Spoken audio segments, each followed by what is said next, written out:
Sir ଯେଉଁ ଆଜି ବୃକ୍ଷରୋପଣ ହେଲା ଉତ୍କଳ ସାମ୍ବାଦିକ ସଂଘ ତରଫରୁ ସେ ବିଷୟରେ କ'ଣ କହିବେ? ଦେଖନ୍ତୁ, ଆମକୁ ପରିବେଶ ସୁସ୍ଥ ରଖିବାକୁ ହେଲେ ବୃକ୍ଷରୋପଣର ଆବଶ୍ୟକତା ରହିଛି। ଯେଉଁ ବୃକ୍ଷରୋପଣର ଦୃଷ୍ଟିରେ ରଖି ଆମେ ଉତ୍କଳ ସାମ୍ବାଦିକ ସଂଘ, ଯିଏକି ରାଜ୍ୟର ସର୍ବବୃହତ୍ ଏବଂ ସର୍ବପୁରାତନ ସାମ୍ବାଦିକ ସଂଘ, ତା ସହବନ୍ଧିତ ଯେଉଁ ଭଦ୍ରକ ଜିଲ୍ଲା ସାମ୍ବାଦିକ ସଂଘ ଆଜି ଏଭଳି ମହାନ କାର୍ଯ୍ୟକ୍ରମ ହାତକୁ ନେଇଛି ଯେ ଖାଲି ଆମେ ଏଇ ଯେଉଁ ବୃକ୍ଷରୋପଣ କାର୍ଯ୍ୟକ୍ରମ କରୁନୁ, ଉତ୍କଳ ସାମ୍ବାଦିକ ସଂଘ ଗତ 3 ବର୍ଷ ଧରି ବିଭିନ୍ନ ସ୍ଥାନରେ ରକ୍ତଦାନ ଶିବିର କରିବା ସହିତ ପବିତ୍ର ଜାଗର ଯାତ୍ରାରେ ଭକ୍ତମାନଙ୍କୁ ଆରଡ଼ି ପୀଠରେ ଦହି ସରବତ ବଣ୍ଟନ କରୁଛି। ଯେଉଁମାନେ ସାମାଜିକ କାର୍ଯ୍ୟକ୍ରମରେ ସବୁବେଳ ପାଇଁ ଉତ୍କଳ ସାମ୍ବାଦିକ ସଂଘ ପ୍ରୟାସ ଜାରି ରଖିଛି, ଯାହାକି ଆପଣମାନେ ଦେଖୁଛନ୍ତି। ପ୍ରତ୍ୟେକ ବର୍ଷ 3ରୁ 5ଟି କାର୍ଯ୍ୟକ୍ରମ ସମାଜସେବୀ ଭଳି ମହାନ କାର୍ଯ୍ୟକ୍ରମ କରୁଛି। ଯେଉଁ ସାମ୍ବାଦିକମାନଙ୍କର ଯେଉଁ ସହଯୋଗ ଏକତାରେ ଏ କାର୍ଯ୍ୟକ୍ରମ ସମ୍ଭବ ହୋଇପାରୁଛି।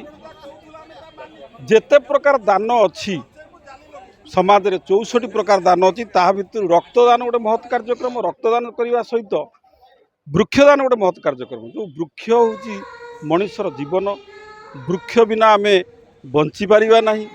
ବର୍ତ୍ତମାନ ଦେଖନ୍ତୁ, ପୃଥିବୀ ଧ୍ୱଂସାଭିମୁଖେ ଅଭିମୁଖେ, ବସୁଧୈବ କୁଟୁମ୍ବଂ, ବିଶ୍ୱର ସମସ୍ତ ପରିବାର ହେଉଛନ୍ତି ଆମେ ଗୋଟିଏ।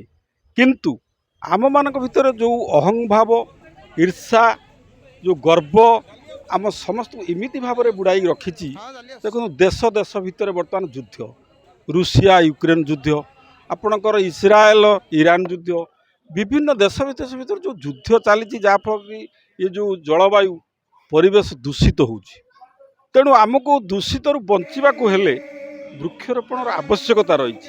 ଆମେ ଆଜି ବୃକ୍ଷରୋପଣ କରୁଛୁ, ତା ସହିତ ଦେଖନ୍ତୁ ସାମ୍ବାଦିକ ସଂଘ ଆଜି ଏ ଯେଉଁ ଜାଲି ଯେତିକିଟି ବୃକ୍ଷ ଲଗାଇଛି ସେତିକି ଜାଲିର ବ୍ୟବସ୍ଥା କରିଛି, ଯେମିତି ତା ପ୍ରତି ଆମେ ସଚେତନ ରହିବା।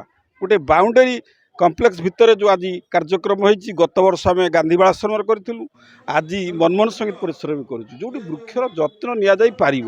ଖାଲି ବୃକ୍ଷ ଲଗାଇଦେଲେ ନେବନି, ତେଣୁ ବୃକ୍ଷର ଯତ୍ନ ନେବା ପାଇଁ ସାମ୍ବାଦିକ ବନ୍ଧୁମାନେ ସେମାନେ ଯତ୍ନବାନ ହୋଇପଡ଼ିଛନ୍ତି।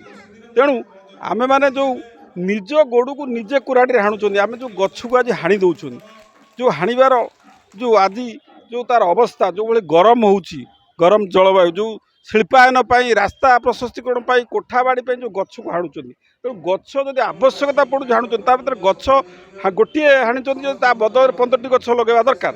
ସରକାର ବି ବର୍ତ୍ତମାନ ଘୋଷଣା କରିଛନ୍ତି ମା ପାଇଁ ଗଛଟିଏ। ତେଣୁ ଦେଖନ୍ତୁ, ଗତ ସରକାର ବି କରିଥିଲେ ତାଳ ଗଛ 19 ଲକ୍ଷ ତାଳ ଗଛ ଲଗାଇବା ପାଇଁ।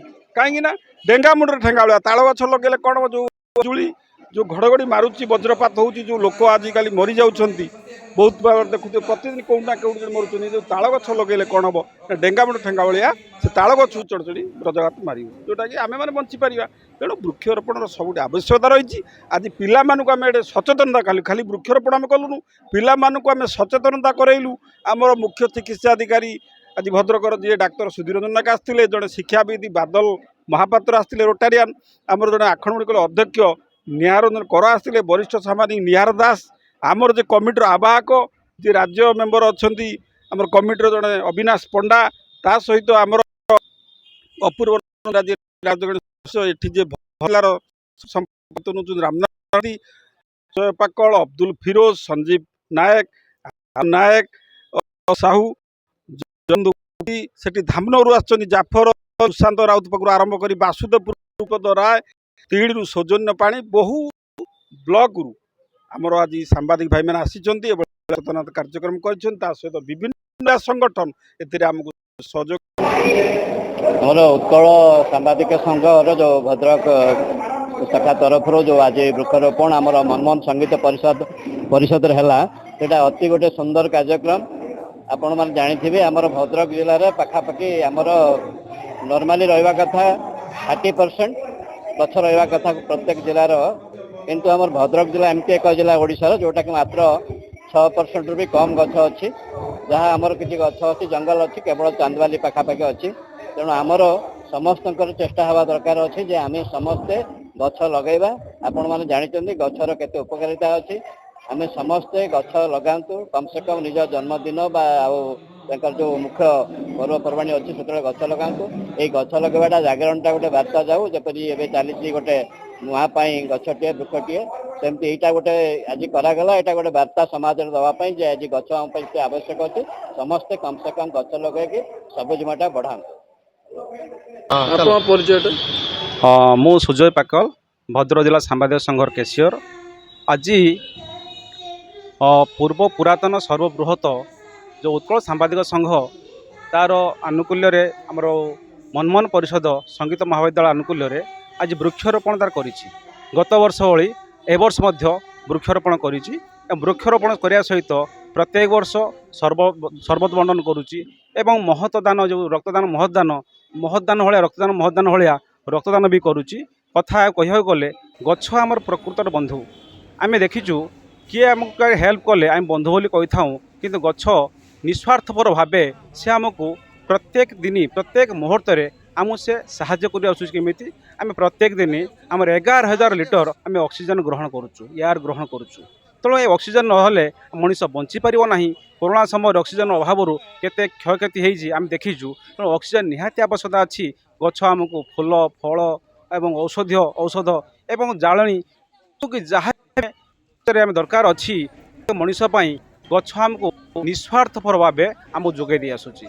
निस्वार्थपर भावे ता पिला को लालन कर गछ सेमिति निस्वार्थपर भावे आमको बहुत जिनस जोगे दी आसूची। मु कहबी मो हिसाब से आम सांबादिक लोक समस्या को नहीं सरकार पहुँचा सहित जनमंगल कार्य आम सांबादिक उत्कल सांबादिक संघ जिला सांबादिक संघ आम समस्ते मिलमिशि महान कार्य आसुचु एवं आम प्रतिबद्ध नहीं निष्पत्ति नहीं प्रत्येक वर्ष यही महान काम कर आसबू। तेणु प्रकृतर बंधु नुहे अति अंतरंग बंधु एति मुई कही रखुँ।